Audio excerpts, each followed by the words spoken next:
belum? Udah.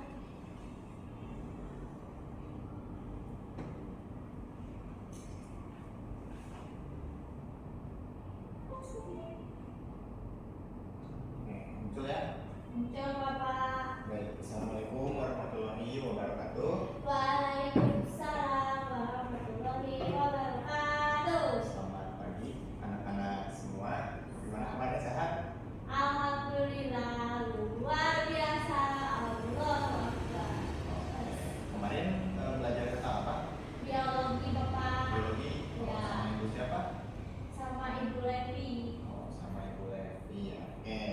Sekarang mata pelajaran geografi ya yang Ya. masuk. Bapak kebetulan menggantikan guru kali ini biasanya. Gak lama, cuma 20 menit. Oke, sebelum dimulai mungkin boleh pimpin doa terlebih dahulu. Sebelum kita memulai pembelajaran, alangkah baiknya kita berdoa terlebih dahulu. Berdoa di dalam hati kita masing-masing dimulai.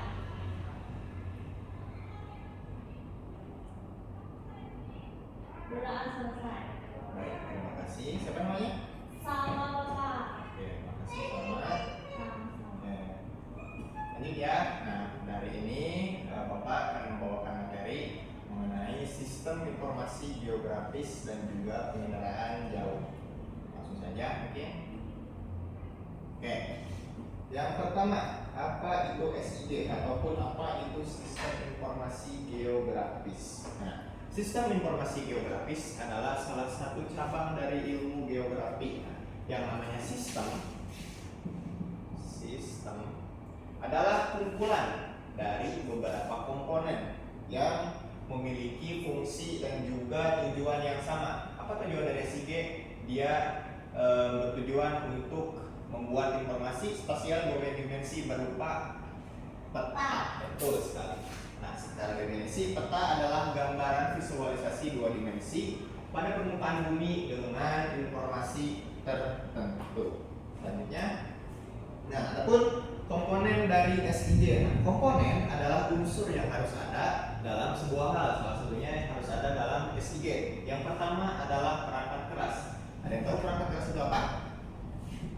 Seperti komputer. Nah, betul. Yang namanya perangkat keras adalah alat ataupun media yang digunakan dalam penggunaan SIG. Nah, perangkat keras ini biasanya ada laptop, ada komputer, tergantung dari aplikasi itu memerlukan spek dari komputer itu seperti apa. Misal minimal RAM-nya 5 GB, minimal penyimpanannya 8 GB. Itu perangkat keras dari komponen C. Yang kedua adalah perangkat lunak. Perangkat lunak adalah aplikasi. Misal kita ingin menuju ke suatu tempat tapi kita tidak tahu arahnya kemana gitu. Kita biasanya menggunakan Google GPS ataupun Google Maps. Nah, Google Maps ini juga merupakan salah satu dari pengaplikasian SIG dalam kehidupan kita sehari-hari. Nah, perangkat lunak dalam pemetaan biasanya banyak. Itu ada ArcGIS, ada QGIS, ada Google Maps, ada Google Earth, dan lain sebagainya. Yang ketiga ada pengguna. Nah, pengguna ini adalah sebuah kotaknya dalam SIG. Tanpa pengguna, bagaimana alat itu dapat berjalan sendirinya? Karena pengguna menentukan bagaimana secara custom kita akan membuat sebuah peta gitu. Selanjutnya ada metode. Metode adalah cara dalam pembuatan peta. Di setiap pembuatan peta dengan tema yang berbeda, pastinya memerlukan metode yang berbeda. Misal, kita ingin membuat sebuah peta administrasi. Tentunya metode yang digunakan dalam membuat peta administrasi dengan membuat peta sebuah pengelolaan misal itu metodenya berbeda-beda.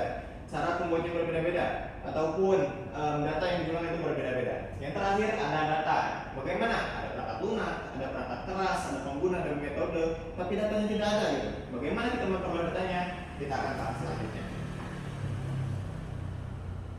Oke. Nah, ini ada beberapa jenis analisis di dalam SIG. Apa itu analisis?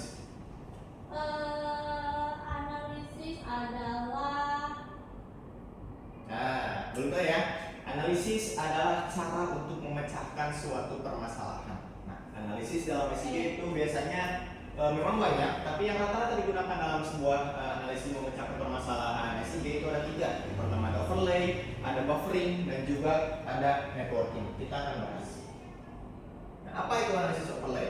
Analisis overlay secara kasar ataupun mudahnya itu dia menggabungkan beberapa peta menjadi satu peta dengan informasi yang baru. Misal ada kita ingin membuat sebuah peta penggunaan lahan. Pasti dalamnya kita membutuhkan peta administrasi sebagai batas ruang, ada peta jaringan jalan, ada peta sungai, adapun peta penggunaannya secara langsung. Keempat peta ini nantinya satu persatu kita kumpulkan dalam format SHP biasanya yang digunakan dalam SIG itu digabungkan dan menjadi sebuah kesatuan yang baru ataupun peta dengan informasi yang baru seperti ini. Kita lihat ada peta jalan, ada peta topografi, ada peta penggunaan lahan, dan juga ada sungai. Ketika digabungkan keempat peta ini menjadi satu peta dengan informasi yang baru. Seperti itu untuk analisis overlay. Selanjutnya, nah, analisis buffer. Analisis buffer ini digunakan untuk menentukan sebuah jarak ataupun radius. Ya, anak-anak di sini kan ada satu titik ya, dengan beberapa zona atau radius. Nah, ini digunakan untuk membuat sebuah visualisasi dari peraturan ataupun kebijakan yang diterapkan. Misal, menurut Perda Kota Tasikmalaya, ketentuan untuk jarak setiap pasar tradisional ke pasar tradisional lainnya itu adalah 100 meter ataupun 1 kilometer. Nantinya, misal ini satu, ini titik pasar misal pasar Cikurubuk, dan ini pasar apa ada lagi di Kota Tasikmalaya? Pasar rel. Pasar rel, betul. Misal ini di buffer menjadi 1 kilometer dan nantinya membentuk sebuah zona. Apabila pasar rel ini berada dalam zona tersebut, maka artinya dia melanggar aturan dari Perda dan harus ada tindak lanjut dari pemerintah setempat. Itu penerapan analisis buffer dalam SIG. Selanjutnya ada analisis networking. Analisis networking itu sangat sering kita gunakan. Misal dalam Google Maps, kita ingin menuju suatu tempat yang ingin berwisata, misal mau ke Curug Badak, kita kan tahu rutenya. Ya. Ketika di Google Maps kita mencet rute dan nantinya ada jalur keluar ataupun rute ideal keluar dari wisata oleh Google Maps, itu merupakan penerapan dari analisis networking dalam SIG. Adapun di sini bisa anak-anak baca, network analysis adalah sebuah metode untuk menganalisis dan memahami struktur serta pola interaksi dalam sebuah jaringan yang kompleks seperti jaringan komputer, jaringan sosial ataupun jaringan rute jalan.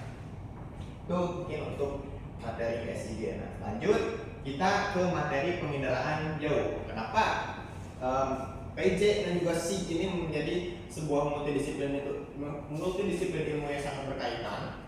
Kita akan bahas. Nah, penginderaan jauh adalah teknologi untuk memperoleh informasi tentang suatu objek ataupun fenomena tanpa kontak fisik secara langsung, melainkan menggunakan sensor jarak jauh seperti satelit atau pesawat untuk mendeteksi radiasi pantulan dan pancaran dari objek tersebut. Nah, definisi sederhananya, kita sebuah pribadi, kita berada di suatu tempat, kita dapat melihat sekeliling kita, tapi kita gak bisa. Kita kan diam di Tasikmalaya, diam di kampus, kita nggak bisa melihat yang ada di Jakarta itu keadaan kiri terkini itu seperti apa gitu. Bagaimana kita menggunakannya? Teknologinya adalah penginderaan jauh. Nah, itu secara definisi dan juga penerapannya. Next lagi. Nah, cara kerja ataupun komponen dari penginderaan jauh ini ada beberapa. Yang pertama ada sumber energi. Sumber energi menggunakan sumber energi baik dari matahari, pasif ataupun sensor yang memancarkan sinyal aktif. Sinar matahari itu berguna untuk menerangi cahaya, karena tanpa ada cahaya kita mau melihat apa gitu.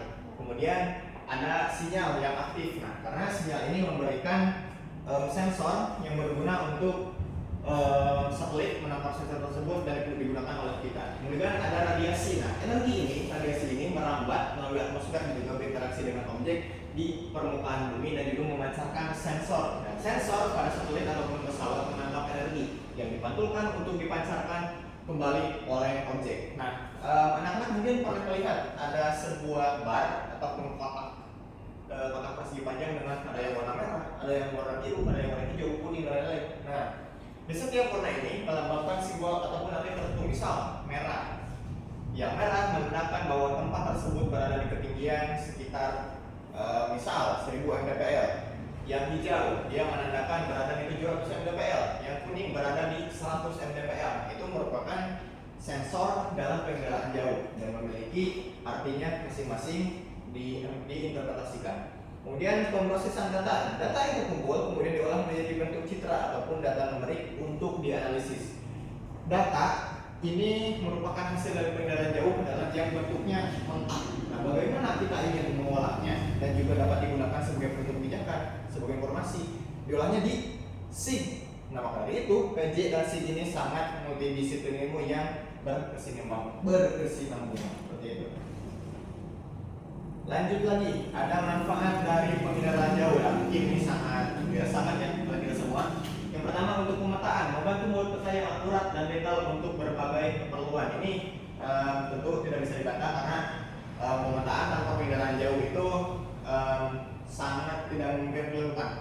Pada zaman dahulu pun orang-orang tanpa ada teknologi dia harus berkeliling dia untuk membentuk sebuah peta karena teknologi pengendalian jauh itu saat itu belum ada. Kemudian yang kedua, ada manfaat untuk lingkungan, yaitu memantau kondisi hutan, kondisi lautan, dan mendeteksi bencana alam seperti banjir dan juga kebakaran hutan. Selanjutnya ada untuk pertanian dan juga kehutanan, membantu petani mengelola lahan dan membantu kondisi hutan secara luas. Nah, yang keempat ada perencanaan kota, digunakan untuk mengawasi pertumbuhan kota, merencanakan tata ruang, dan mengelola pembangunan. Nah, mungkin ketika teman-teman mendatang ke sebuah proyek, misal proyek pembangunan sebuah PT, nantinya di luarnya ada denah. Suka lihat nggak? Nah, denah tersebut itu tidak lain tidak bukan adalah hasil dari pengendalian jauh karena untuk membuat sketsa bangunan tersebut tentunya teknologi dibutuhkan. Selanjutnya, nah ini maksudnya pengendalian jauh dan SIG. Kita lihat, ini merupakan proses pengendalian jauh. Bagaimana prosesnya mengumpulkan citra, mengumpulkan foto udara, terus kemudian diolah di SIG. SIG ini proses dalam mengolah data pengendalian jauh, data mentah menjadi sebuah peta. Nah, di sini nih ada pertanyaan? Ya. Oke, sebelum kesimpulan kita akan praktikan terlebih dahulu sedikit. Nah, ini merupakan salah satu aplikasi yang sering digunakan untuk proses pemetaan, yaitu ada ArcGIS. Ada yang mau request? Kamu pakai apa? Aku kota Tasik, Bapak. Kota Tasik, oke. Kita akan. Nah, ini adalah peta provinsi Jawa Barat. Kalau sekarang kamu coba lihat dulu di Google Maps dan hafal itu bagaimana bentuk dari kota Tasikmalaya ataupun batas administrasinya.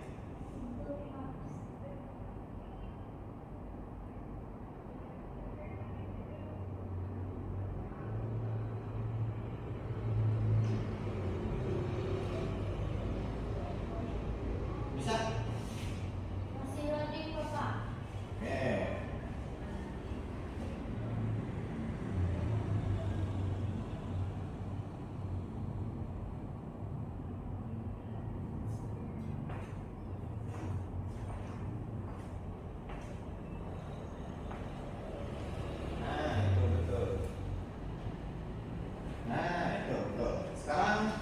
Coba kamu tebak di bagian mana kota Tasikmalaya dalam peta ini. Ini adalah peta batas dari kecamatan dan kota. Coba kamu sama tebak sama. Yang mana kota Tasik?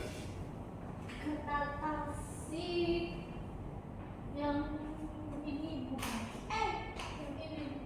Yang mana? Itu, Oh, bukan. oke. Coba kita lihat hasilnya. Yang mana? Yang ini ya? Ya. Oke. Salah. Kita lihat bersama-sama apakah betul. Salah. Itu merupakan Bandung. Ya, berarti Oke. Tasik. Kasih ke mana coba? Ayo. Oke, langsung aja kita cari ya. Kota Tasikmalaya.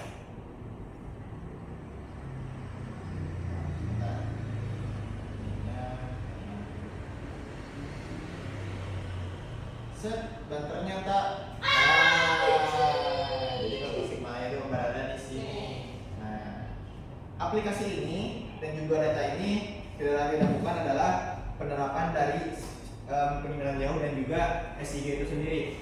Karena kita lihat data ini merupakan data batas kabupaten. ataupun batas kabupaten ataupun kota yang berada di region Jawa Barat dan juga Jawa Timur. Bagaimana data yang dapat diperoleh?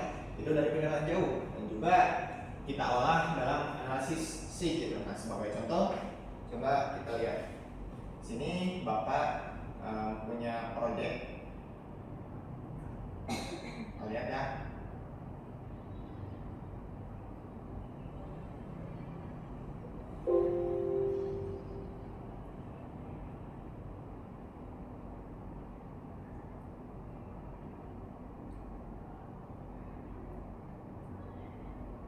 Nah, ini merupakan proyek penelitian yang Bapak lakukan dan berbasis ataupun menggunakan data penginderaan jauh dan kemudian Bapak olah di sistem informasi geografis. Nah, di sini ada nggak yang rumahnya dekat situ gede?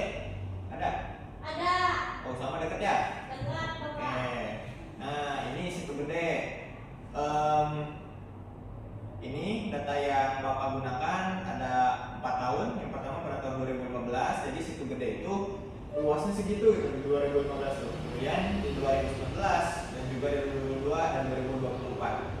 Kemudian keempat data itu disatukan di aplikasi SIG ini dan juga memperoleh sebuah informasi baru bahwasanya nah di bagian yang biru ini itu airnya itu pada 2019 itu hilang ataupun surut. Jadi pada tahun 2019 dia tuh kering karena tidak ada airnya, mungkin disebabkan kemarau ataupun bagaimana. Dan juga pada 2022 dia muncul lagi kemudian hilang lagi. Nah, itu kegunaan ataupun pengaplikasian SIG dan juga PJ digunakan untuk berbagai kepentingan itu ya. Ini gunakan teman Bapak gunakan sebagai penelitian dan juga mungkin pemerintah juga pasti menggunakannya itu baik dari BPBD, dari Badan Perencanaan Kota, dari BPS itu sangat-sangat memerlukan SIG dan juga penginderaan jauh, dan itu sangat penting di dalam ilmu geografi karena kan konsep geografi itu sangat banyak berkaitan dengan penerapan SIG ini, ada konsep lokasi, konsep jarak, keterkaitan dan lain-lain bisa digunakan diterapkan dalam PJ dan juga SIG ini. Nah, seperti itu. Cukup, mungkin dari Bapak ada yang ditanyakan? Ada anak-anak? Oke. Cukup mungkin ya, karena waktunya juga waktu Bapak tidak lama lagi harus ke kelas selanjutnya. Oke. Siapa yang mau membacakan kesimpulannya? Saya, Bapak. Salma, silakan. Oke, jadi kesimpulannya sistem informasi geografis dan penginderaan jauh pada dasarnya menegaskan bahwa keduanya merupakan teknologi yang saling melengkapi dalam memahami permukaan bumi secara lebih akurat, cepat, dan efisien. Penginderaan jauh menyediakan data spasial dari citra satelit maupun foto udara yang merekam kondisi wilayah tanpa harus melakukan pengamatan langsung di lapangan. Data tersebut kemudian diolah dalam SIG untuk dianalisis, dipetakan, dan diinterpretasikan sehingga menghasilkan informasi yang dapat digunakan dalam berbagai keperluan seperti perencanaan wilayah, mitigasi bencana, pengelolaan sumber daya alam, hingga pengambilan keputusan berbasis ruang. Melalui integrasi kedua teknologi ini digunakan dapat memvisualisasikan fenomena geografis secara lebih komprehensif, mengidentifikasi perubahan lingkungan dari waktu ke waktu, serta melakukan analisis spasial yang sebelumnya sulit dilakukan secara manual. Dengan demikian, SIG dan penginderaan jauh menjadi fondasi yang penting dalam kajian geografi modern karena mampu menghadirkan informasi yang akurat dan dapat dipertanggungjawabkan untuk mendukung pembangunan berkelanjutan dan pengelolaan lingkungan yang lebih baik. Oke, tepuk tangan. Oke, alhamdulillah ya, penyampaian materi dari Bapak sudah selesai. Selanjutnya mau pelajaran siapa? Pelajaran Pak Usman. Oke, Pak Usman ya. Oke, sekian dari Bapak. Mungkin kita bertemu lagi minggu depan. Terima kasih anak-anak. Mohon maaf atas segala kekurangannya. Bapak tutup. Semoga dari